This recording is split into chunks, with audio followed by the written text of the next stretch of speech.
भारत में 125 crore mobile phone user हैं, जिसमें से 90% प्रीपेड प्लान के यूजर हैं। तो उनकी ओर से दो समस्याएं उठाना चाहता हूं। सर, पहली समस्या है कि रिचार्ज खत्म होने के बाद आउटगोइंग के साथ साथ इनकमिंग कॉल का भी बंद होना।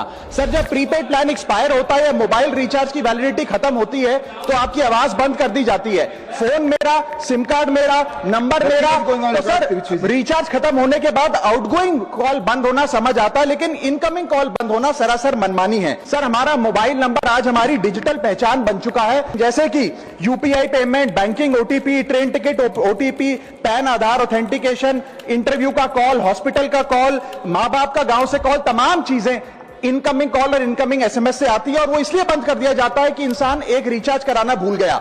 सर, इनकमिंग कॉल बंद करना is not stopping of a service, ये हमारे राइट टू कम्युनिकेशन को स्टॉप करने जैसा है। सर, जैसे आपका आधार कार्ड इसलिए एक्सपायर नहीं हो जाता कि आपने डिटेल अपडेट नहीं करी, या आपका बैंक का खाता इसलिए बंद नहीं हो जाता कि आपने मंथली डिपॉजिट जमा नहीं किया, या आपका वोटर आईडी इसलिए सस्पेंड नहीं हो जाता कि आप एक चुनाव में वोट डालना भूल गए, ठीक उसी तरह आपका मोबाइल नंबर इसलिए सस्पेंड और डीएक्टिवेट नहीं होना चाहिए कि आप एक रिचार्ज भूल गए। सर, मैं सदन में फ्री आउटगोइंग की मांग नहीं कर रहा, फ्री डेटा की मांग नहीं कर रहा, लेकिन इनकमिंग कॉल फैसिलिटी की गारंटी होनी चाहिए। मेरी 3 स्पेसिफिक मांग है। पहली, प्रीपेड मोबाइल कनेक्शन में इनकमिंग कॉल और इनकमिंग एसएमएस कम से कम 1 साल तक कंटिन्यू रहे, चलता रहे from the date of the last recharge, ताकि एसेंशियल कम्युनिकेशन चलती रहे। दूसरी, deactivation of the mobile number after 3 years। And third demand, mobile operator should introduce a low cost incoming only plan. वो लोग जो सिर्फ इनकमिंग के लिए फोन रखते हैं उनके लिए, जैसे कि 10 रुपए में 180 दिन की इनकमिंग कॉल की फैसिलिटी, इस प्रकार की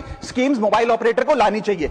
दूसरी समस्या जो प्रीपेड कस्टमर्स फेस करते हैं वो है टेलीकॉम ऑपरेटर का 28 दिन का मंथली रिचार्ज। साल में सर महीने 12 होते हैं, लेकिन 28 दिन की रिचार्ज के माध्यम से 13 टाइम्स रिचार्ज कराना पड़ता है। कैसे सर? 28 दिन into 13 times is equal to 364 days. ये एक बड़ी क्लेवर स्ट्रैटेजी है, जिसके चलते आपको फीलिंग 30 दिन की देते हैं, लेकिन आपसे डीलिंग 28 दिन की करते हैं। सर, दुनिया में हर जगह बिलिंग साइकिल कैलेंडर मंथ के हिसाब से होती है, 30 या 31 दिन। आपको मंथली सैलरी, लैंडलॉर्ड का रेंट, बैंक की ईएमआई, बिजली पानी गैस का बिल, तमाम चीजें 30 या 31 दिन के महीने के हिसाब से होती हैं। लेकिन ये मोबाइल ऑपरेटर, टेलीकॉम ऑपरेटर 28 दिन के महीने के हिसाब से आपको रिचार्ज प्लान बेचते हैं, ताकि साल में एक अतिरिक्त रिचार्ज आपको मिल जाए। मैं उम्मीद करता हूं कि इसे भी समाप्त किया जाएगा।